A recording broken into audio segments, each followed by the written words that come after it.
Assalamualaikum warahmatullahi wabarakatuh. Saya Selvin Nadia Anggraini, mahasiswi program studi pendidikan guru sekolah dasar semester 5 dengan NPM 2042200015. Materi yang akan saya bahas kali ini yaitu mengenai konsep dan makna pengembangan pembelajaran IPS di SD. Pembahasan pertama dari materi ini adalah tentang pengertian pembelajaran IPS. Menurut Sumantri dalam bukunya tahun 2001 di halaman 92, IPS adalah program pendidikan yang memilih bahan pendidikan dari disiplin ilmu-ilmu sosial dan humanity yang diorganisir dan disajikan secara ilmiah dan psikologis untuk tujuan pendidikan yang berdasarkan Pancasila dan kebudayaan Indonesia. Pembahasan kedua yaitu tujuan pembelajaran IPS.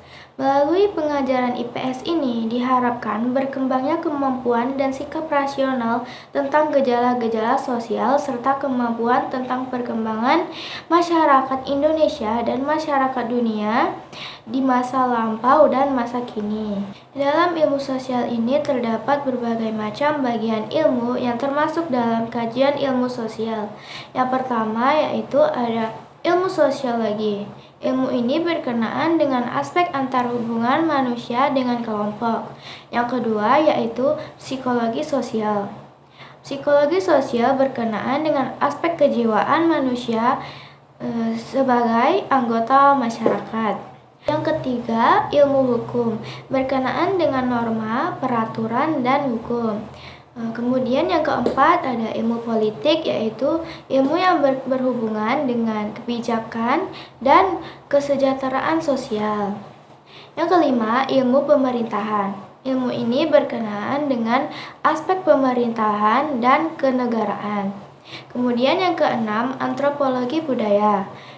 Ilmu ini berkenaan dengan aspek kebudayaan. Dan yang ketujuh ada ilmu sejarah. Ilmu ini berkenaan dengan waktu dan ruang dengan aspek kesejarahan. Kemudian ada ilmu geografi. Yang ini berkenaan dengan keruangan antara faktor manusia dengan faktor manusia dan lingkungan. Dan yang terakhir yaitu ilmu ekonomi. Ilmu ini berkenaan dengan pemenuhan kebutuhan manusia dan kelangkaan.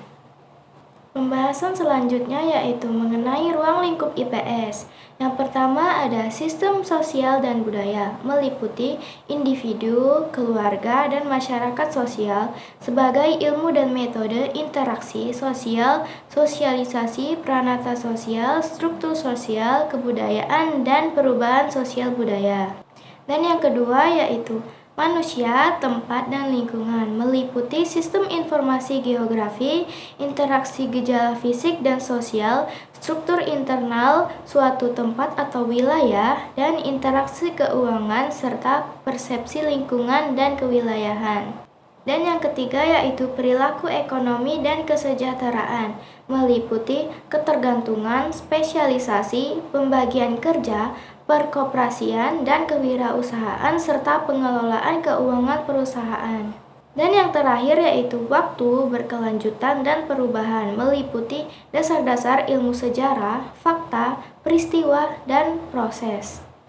Dan yang selanjutnya yaitu dimensi pembelajaran IPS. Yang pertama ada dimensi pengetahuan, yang kedua dimensi keterampilan, yang ketiga dimensi nilai, dan yang terakhir yaitu dimensi tindakan.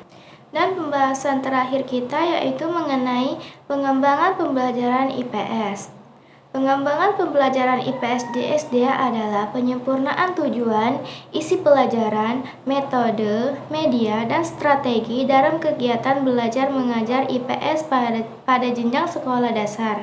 Berbagai tradisi dalam ilmu sosial termasuk konsep, teori, fakta, struktur, dan metode, dan penanaman nilai-nilai dalam ilmu sosial perlu dikemas secara integratif dan komunikatif serta relevan dengan situasi dan kondisi yang berkembang dalam masyarakat. Baiklah, sekian video pembahasan materi dari saya. Semoga bermanfaat. Saya akhiri. Wassalamualaikum warahmatullahi wabarakatuh.